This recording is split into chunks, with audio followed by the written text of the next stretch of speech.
Okay.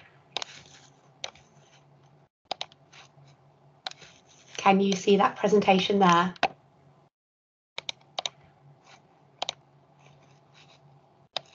Perfect. Right. Hello, welcome to the Year 1 and 2 Maths workshop. We are going to be looking today at our vision and aim in maths at Westcott Infant School. We're going to be looking at what Mastery Maths looks like in school and what we aim for with the children. What does maths look like in their school day? So what your child will have in their school day. So when you ask them at home, you'll know a bit more about what they've been doing. We're going to be looking at reasoning, which is a really key skill in year 2, but does start in year 1. We're going to be looking at mastering number, which is a new initiative that we've started from October half term. And we're going to look at things that you can do at home as well. So our vision and aim for Maths at Westcott, we want to develop their confidence, enjoyment for the children in maths. I think that's so key that they enjoy it. They really understand what the point of it is, that it's not just something they learn at school, and it's something that is carried out throughout life, the weekends, at home, at friends' house parties, and so on. We want them to become fluent in the fundamentals of maths. So that's knowing their, starting off in reception, knowing what number 5 is made up of, and then really knowing as they move through the years, like year 1, looking at their number bonds, and then as they go into year 2, knowing their times tables and becoming fluent in their skills as they're transferable across all parts of the maths curriculum, so time and money, etc. We aim to develop their reasoning skills to support them in real life situations, as I mentioned, and we aim for all children to be able to access the curriculum, something really important. So at Westcott, we follow a mastery approach, and the mastery approach ensures that children have a deep, long-term, secure understanding of the skills that they're learning. They have a secure understanding of that maths that's being taught, but it's also building on the previous learning that they've had. The mastery approach also looks at reasoning about concept and making connections between different things.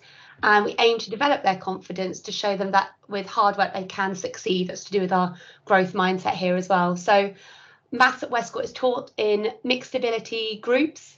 They're whole class groups where the focus is on all children working together on the same lesson content at the same time. So we aim for all the children to have access to all of the same content. So this ensures that they can master concepts before moving on to the next part of the curriculum sequence.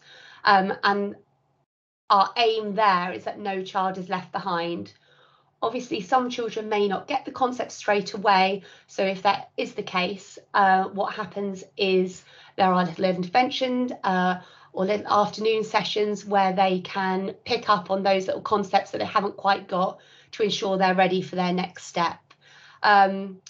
In our maths lessons, the concepts are built on in small logical steps, and we focus on the depth, not the acceleration. We want them to really understand that concept, and we don't want to just plough through all of the curriculum. We want them to understand the concept so they are ready for that next step.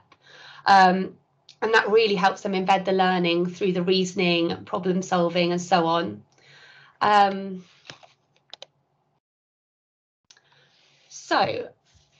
Next one, there we go. So the maths in a school day looks like they have, in year 1 and 2, they have 5 one-hour maths lessons and 4 15-minute mastering number sessions, which are done at separate times as they're separate sessions. I'll come on to the mastering number in a moment. The lesson works with having a starter, then their input, and then they have their, obviously, trying what they've learnt in that input. And then at the end, we aim for some reasoning skills. And that really helps the child to understand. We can then see whether they've understood what's actually been taught and whether they can take it to that next level and see it in a real life situation. We teach in mixed ability classes so that all children are working on the same lesson content. We follow an I do, we do, you do approach, which is from the mastery approach. It's something that when we're doing the input, the teacher completely models, being the I do, they model exactly how they want the children to answer the question. We then do a we do approach where the children help the teacher answer the question. And then we do a you do approach where on the carpet, the children are answering the questions in the same way that we've been doing it.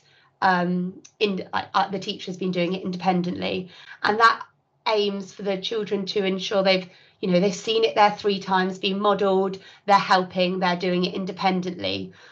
We follow White Rose Maths. It's used as a basis, but then we adapt it for the needs of our children and our class, but they follow through in the steps that works well for our children.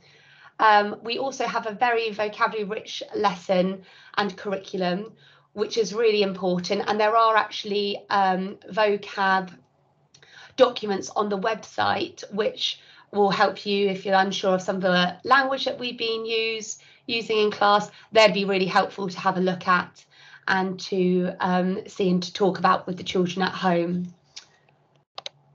So reasoning. So we really encourage the children to explain their thinking during maths, and we want them to really prove how they know something. So when they say, or if I just give them a simple question, I say, oh, what's 10 plus 5? And they say 15 straight away. My first question is to say, well, how did you know that?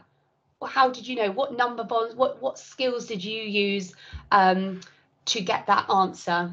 So it works in this sort of system. So get them to describe, simply tell us what they did. So with that 10 plus 5, oh, I used a tens frame and I got counters and I did it like that. So that could be one way that they would help us. They could offer reasons for what they did. So I decided to use the tens frame because that way works better for me than a part whole model, because I like to be able to move the counters. It's them explaining the reasons why they've decided to do it for their own personal preference. And then convincing the teacher is always a good one as well, because it shows they're getting confident and they're able to really reason behind what they're deciding there. And then justify, so a correct logical argument that has a complete chain of reasoning to it and uses the words such as because, therefore. So I knew this because I know that my number bonds 10 add 5 is 15, and then proving it, giving an argument that is mathematically sound and often based on their generalizations and structure. So here's just some of the questions or what we'd expect them to come back with. I know that because I decided to do it this way. I use the fact that, and so on. So we really aim, and this is up in the classrooms, for them to prove their answers in that way. Right, mastering number. So we started mastering number in October, so it's new to our school. It's a 15-minute session that happens 4 times a week, and that's across the school, right from foundation stage, and it's separate to our maths lessons so that the children don't see it as part of the skill that they're learning in that maths lesson. It's a separate session. And it really focuses on ensuring that the children have a secure number knowledge and fluency skills.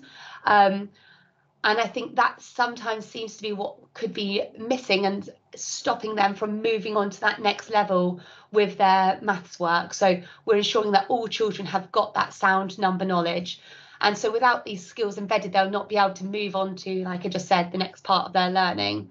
And these sessions use a range of different manipulatives to support their children, the main one being a Rec and Rec. So I'm not sure if you can see the children using their Rec and Rec. It's basically, it looks a bit like an abacus, and they say red's ready, they get them ready, and they're taught to move the counters along so if you're saying, can you move 6 along, they're taught to do it in one push, just to show that their real understanding of what 6 looks like. Yes, that's for mastering number. Right, things that can be done at home. a real start is talking positively about maths at home. I think sometimes people maybe haven't had the best feelings with maths from school, so it's really talking about how positively and how positive it is to your life and how much it's needed at home. There's a great app called the White Rose 1 Minute Maths app, which is lovely, and it just has little activities, little games. Year 2 would be great to look at times tables, things on there. Year 1 would be number bonds to 10 to 20 and so on. But it's sure those things will really help them get those skills in place, so that when they are looking at reasoning questions or a question that they're struggling a bit more with, at least they have that sound knowledge of their times tables or their number bonds. Problem solving opportunities, like cooking, sharing toys, and so on. All of those are really useful. You know, cooking using the correct amount of flour and so on, getting them to add things up, and all those things are so beneficial. Having a growth mindset approach, they're saying, if they're saying, oh, I can't do this, saying you can't do it yet, we just got to work on it, and then you will be able to. And that's something that's instilled across our whole school, so would be really good to use at home as well. Questioning, just like we've talked about, how do you know that? How do you know that's the answer? Convince me that that's what the answer is. Those sorts of questions are really useful. Maths games are brilliant, and they won't even realise that they're doing all these things. So Connect 4, Uno, Jenga, you can do it. You could have on Jenga, could stick or write some sums on there anyway. So when one comes out, they've got to answer that. So on. Chess, that's problem solving. Sudoku, Top Trumps, Monopoly, all of these things are really useful for the children. Creating your own number line. So for year 1, it would be going to 1 to 10, then moving on to 20. But year 2, looking at doing number lines in 2s, 5s, 10s, and then answering questions based on those would be good. 100 square work is always really useful, and the children love doing 100 square work because they can see lots of patterns. They can see, they like to see where, you know, if they have all the 2s, the 2 times tables, say, coloured in, it makes a nice pattern. So it's them noticing and being able to take those then into their maths lessons, and focusing on their place value and addition and subtraction knowledge is really key, and making sure they can do that would really help them continue and develop in their maths journey. It's just some pictures of them in their maths lessons. We try to do things quite practically initially, and then move on to more just writing things down. So here they're using manipulatives to support them, but as they move into year 2, it really helps them to, you know, either drawing the pictures is really useful instead of having the manipulatives there, and it's just taking those steps away to ensure they're more confident. You'll see lots more of this obviously next week if you're joining us for Families into Maths. Right, I'm gonna stop recording.